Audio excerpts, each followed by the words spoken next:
Hey all, today we're going to read from a book by Robert R. Tomes and Erwin Unger.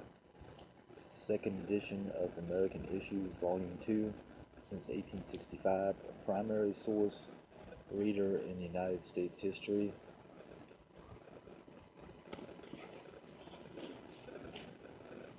It was published by Prentice Hall, Upper Saddle River, New Jersey, and the ISBN code, I believe, is 07458. Correction, the ISBN code is O-13-7755552-X, and the copyright date originally was 1999 and republished and printed and put out in 1994 by Prentice Hall Incorporated, was is father parent company of Simon & Schuster, a Viacom company in Upper Saddle River, New Jersey, 07458. That's their zip code. And at the end of the book, I'm going to go ahead and give out some more of the proper library information so you can go to it if you'd like to.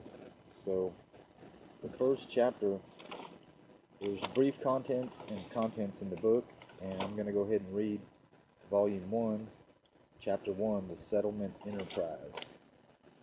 And it starts with the preface. So I'm going to read that first and then go into what I just told you about. Americans worry about the state of education in the United States today. Recently, we have been told how little students know about science, geography, mathematics, and history. We fear that our country will be unprepared to compete against the other advanced industrial societies in years to come. We are also concerned that the new generation will lack the shared civic knowledge essential for a functioning democratic system. There is indeed reason to be dismayed by how small a stock of historical information young Americans possess. But it is important also to realize that education is not just transmission of data, it is also the fostering of critical thinking. The most encyclopedic knowledge does students little good if they cannot use it to reach valid and useful conclusions. It is this belief that has inspired American Issues. This two-volume work will stimulate critical thinking and active learning about American history, leading students to reject received ideas when appropriate, relate the past to their own experience, and reach conclusions on the basis of evidence. At times, no doubt, students will have to do additional reading beyond this textbook.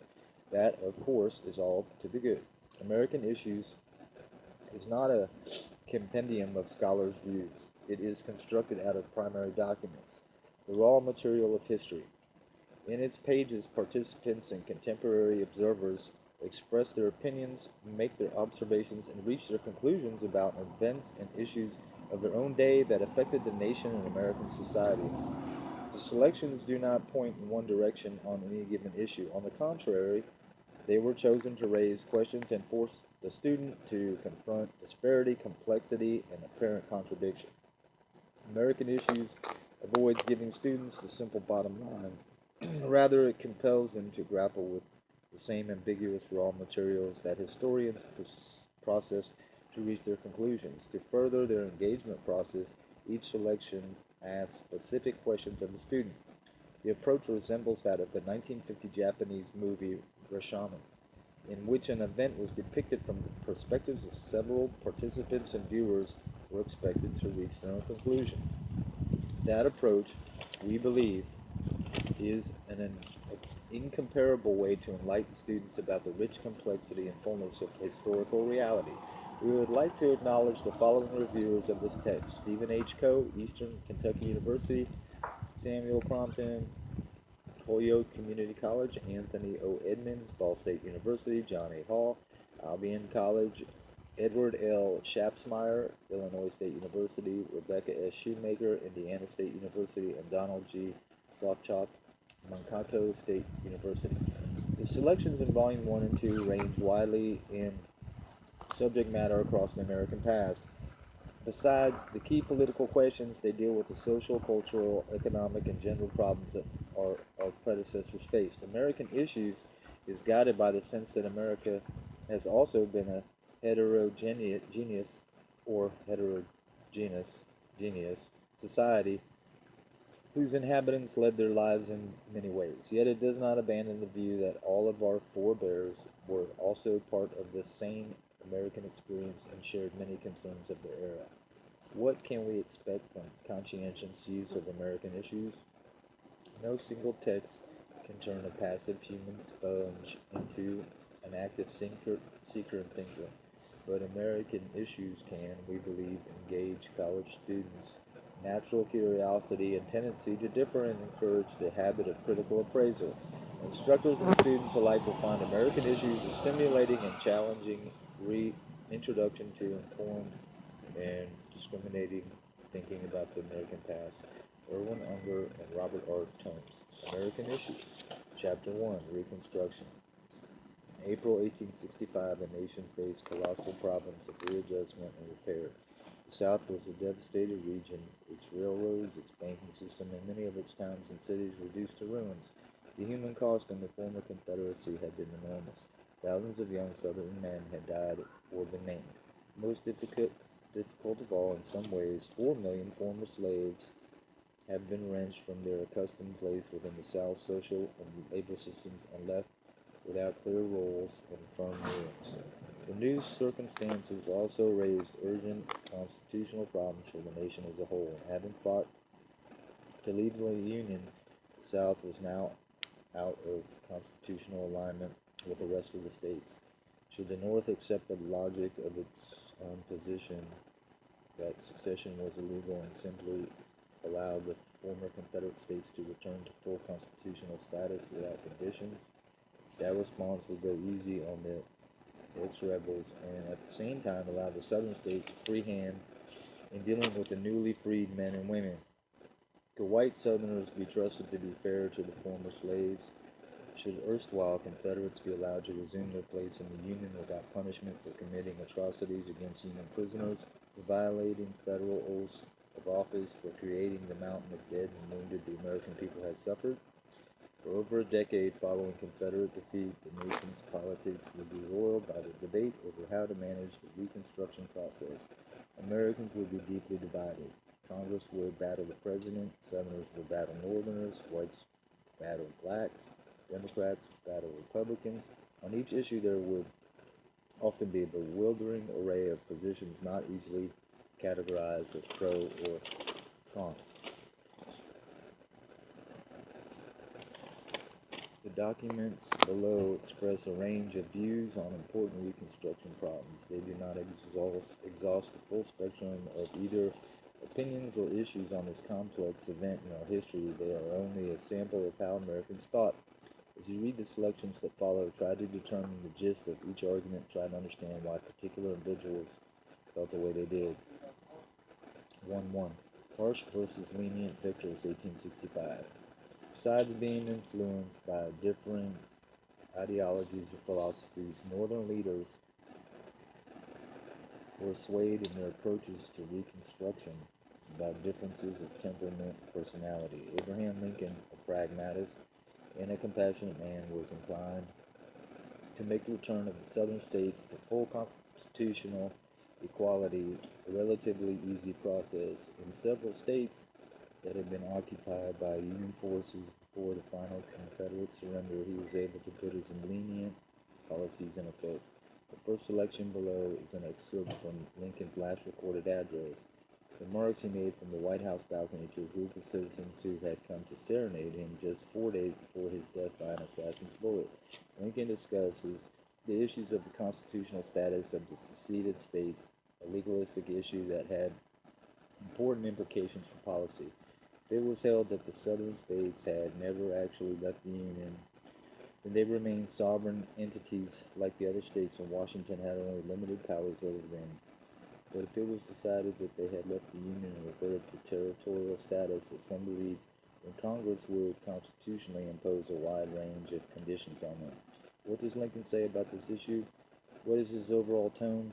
Was his estimate of the best thing for the nation to do valid in light of all that followed? How would you characterize Lincoln's views of the rights of the former slaves? The second selection is a May 1865 proclamation by Andrew Johnson establishing a provisional government for South Carolina. In the next 2 months, Johnson issued 6 other proclamations establishing governments for other former Confederate states. Johnson was himself a Southerner from Tennessee, but a strong Unionist who had refused to disavow his government when his state succeeded. Like Lincoln, he believed the Southern states should be readmitted to the Union with as few preconditions as possible. What preconditions are imposed by the President's proclamation? Are they severe? What obvious conditions that might have been imposed are omitted? Is there any mention of a role for Congress in the Reconstruction process? Should Johnson have assumed sole leadership in this all-important matter? The third selection is from a speech by Representative Thaddeus Stevens of Pennsylvania. Stevens was a radical Republican. During the war, he had, as other radicals, pushed for the early emancipation of the slaves and aggression policies against the Confederacy and its leaders. After the war, he and his fellow radicals would demand that the South be compelled to repudiate its pre-war planter leadership and guarantee equal social and political rights for the freedom. Southerners and conservative Northerners, mostly Democrats, would call Stevens and his colleagues mean-spirited vindictives who lacked Christian compassion toward the former enemies and were moved primarily by partisan political ends. After Lincoln's assassination, Stevens rallied the congressional opposition to President Johnson's lenient Reconstruction policies.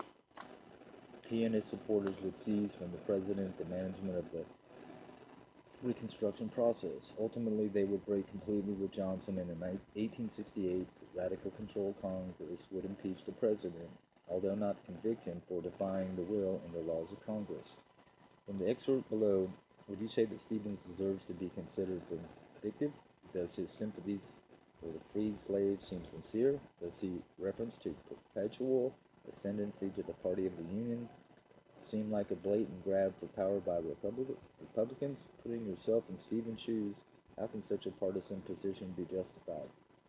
Reconstruction must be gradual and careful. Abraham Lincoln. I have been shown a letter in which the writer expresses regret that my mind has not seemed to be definitely fixed upon the question whether seceded states, so-called, are in the Union or out of it.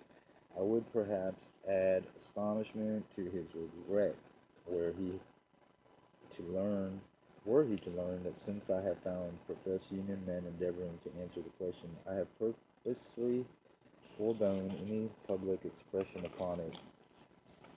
As appears to me, the question has not been, nor yet is a practical material one, and that any discussion of it, while it thus remains practically immaterial, could have no effect other than the mischievous one of dividing our friends. As yet, whatever it may become, the question is bad as the policy of a controversy and good for nothing at all, a merely pernicious abstraction. We all agree that the seceded states, so-called, are out of the proper practical relation with the Union, and that the sole object of the government, civil and military, in regard to these states is to again get them into the proper practical relation. I believe that it is not only possible, but in fact it is easier to do this without deciding or even considering whether these states have ever been out of the Union than with it. Finding themselves safely at home, it would be utterly immaterial whether they had been abroad. Let us all join in doing the act necessary to restore the proper practical relations between the states and the Union, and each forever after innocently indulge his own opinion whether in doing the acts he brought the states from without the Union or only gave them proper assistance. They never have been out of it. The amount of constituency, so to speak, on which the Louisiana government rests will be more satisfactory to all of it contain 50,000 or 30,000 or even 20,000 instead of 12,000 as it does. It is also unsatisfactory to some that the elective franchise is not given to the colored man.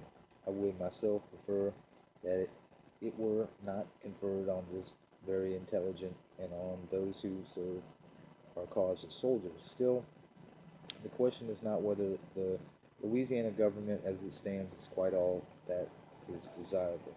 The question is, will it be wiser to take as it is and help to improve it, or to reject and disperse? Can Louisiana be brought into proper practical relation with the Union sooner by sustaining or by discarding her new state government? Some 12,000 voters in the heretofore slave state of Louisiana have sworn allegiance to the Union, assuming to be the rightful political power of the state, held elections, organized the state government, adopted a free state constitution, giving the benefit of public schools equally to black and white, and empowering the legislature to confer the elective franchise upon the colored man. This legislature has also voted to ratify the constitutional amendment recently passed by Congress, abolishing slavery throughout the nation. These 12,000 persons are thus fully committed to the Union and to perpetuate freedom in the state, committed to the very things, and nearly all things, the nation wants. They ask the nation's recognition and its assistance to make good this commitment. Now, if we reject and spurn them, we do our utmost to disorganize and disperse them. We in fact say to the white man, you are worthless or worse. We will never help you nor be helped by you. To the blacks we say, this cup of liberty which these your old masters held to your lips, we will dash from you and leave you the chances of gathering the spilled and scattered contents in some vague and undefined when, where, and how. If this course, discouraging and paralyzing both white and black, has any tendency to bring Louisiana into proper practical relations with the Union, I have so far been unable to perceive it. If, on the contrary, we recognize and sustain the new government of Louisiana, the converse of all this is made true. We encourage the hearts and nerve the arms of 12,000 to adhere to the work and argue for it and proselyte for it and fight for it, feed it, grow it, and ripen it to a complete success. The colored man, too, in seeing all united for him, is inspired with vigilance and energy and daring to the same end. Grant that he desires the elective franchise, he will not attain it sooner by saving the already advanced steps towards it than by running backward over them. Concede that the new government of Louisiana is only to what it should be as the egg is to the fowl. We shall sooner have the fowl by hatching the egg than by smashing it. Again, if we reject Louisiana, we also reject one vote in favor of the proposed amendment to the national constitution. To meet this proposition, it has been argued that no more than 3/4 of those states which have not attempted secession are nearly to validly ratify the amendment. I do not commit myself against this further than to say that such a ratification would be questionable and sure to be persistently questioned, while a ratification by 3/4 of all states would be unquestioned and unquestionable. I repeat the question, can Louisiana be brought into proper practical relation with the Union sooner by sustaining or by discarding her new state government? What has been said of Louisiana will apply to other states, and yet so peculiarities pertain to each state, and such important and sudden changes occur in the same state, and withal, so new and unprecedented is the whole case, that no exclusive and inflexible plan can safely be prescribed as to details and collaterals. Such exclusive and inflexible plan would surely become a new entanglement. Important principles may and must be inflexible. In the present situation, as the phrase goes, it may be my duty to make some new announcement to the people of the South. I am considering and shall not fail to act when satisfied that action will be proper. Amnesty Proclamation, Andrew Johnson, by the President of the United States of America, a proclamation. Whereas the fourth section of the fourth article of the Constitution of the United States declares that the United States shall guarantee of every state in the Union a republican form of government and shall protect each of them against evasion and domestic violence, and whereas the President of the United States is by the Constitution made Commander-in-Chief of the Army and Navy as well as Chief Civil Executive Officer of the United States and is bound by solemn oath faithfully to execute the office of President of the United States, and to take care that the laws be faithfully executed, and whereas the rebellion which has been waged by a portion of the people of the United States against the properly constituted authorities of the government thereof in the most violent and revolting form, but whose organized and armed forces have now been almost entirely overcome, as in its revolutionary progress deprive the people of the state of South Carolina of all civil government, and whereas it becomes necessary and proper to carry out and enforce the obligations of the United States to the people of South Carolina in securing them in the enjoyment of a republican form of government. Now, therefore, in obedience to the high and solemn duties imposed upon me by the Constitution of the United States, and for the purpose of enabling the loyal people of said state to organize state government whereby justice may be established, domestic tranquility ensured, and loyal citizens protected in all their rights of life, liberty, and property, I, Andrew Johnson, President of the United States and Commander-in-Chief of the Army and Navy of the United States, do hereby appoint Benjamin F. Perry of South Carolina, Provisional Governor of the State of South Carolina, whose duty it shall be, as the earliest practicable period, to prescribe such rules and regulations as may be necessary and proper for convening a convention composed of delegates to be chosen by that portion of the people of said state who are loyal to the United States and no others, for the purpose of altering or amending the Constitution thereof, and with authority to exercise within the limits of said state all the powers necessary and proper to enable such loyal people of the state of South Carolina to restore said state to its constitutional relations to the federal government, and to present such a republican form of state government as will entitle the state of the guarantee of the United States therefore and its people to protection by the United States against invasion, insurrection, and domestic violence, provided that in any election that may be hereafter held for choosing delegates to any state convention as aforesaid, no person shall be qualified as an elector or shall be eligible as a member of such convention unless he shall have previously taken and subscribed the oath of amnesty as set forth in the President's proclamation of May 29, AD 1865, and is a voter qualified as prescribed by the Constitution and laws of the state of South Carolina, in force immediately before the 17th day of November, AD 1860. The date of the so-called Ordinance of Secession and the said convention, when convened, or the legislature that may be thereafter assembled, will prescribe the qualification of electors and the eligibility of persons to hold office under the Constitution and laws of the state. A power of the people of the several states composing the federal union have rightfully exercised from the origin of the government to the present time, and I do hereby direct, first, the military commander of the department and all officers and persons in the military and naval service aid and assist the said provisional governor in carrying into effect this proclamation, and they are enjoined to abstain from in any way hindering, impeding, or discouraging the local people from the organization of a state government as herein authorized. Second, that the Secretary of State proceed to put in force all laws of the United States, the administration whereof belongs to the State Department, applicable to the geographical limits aforesaid. Third, that the Secretary of the Treasury proceed to nominate for appointment assessors of taxes and collectors of customs and internal revenue and such other officers of the Treasury Department as we are authorized by law, and put in execution the revenue laws of the United States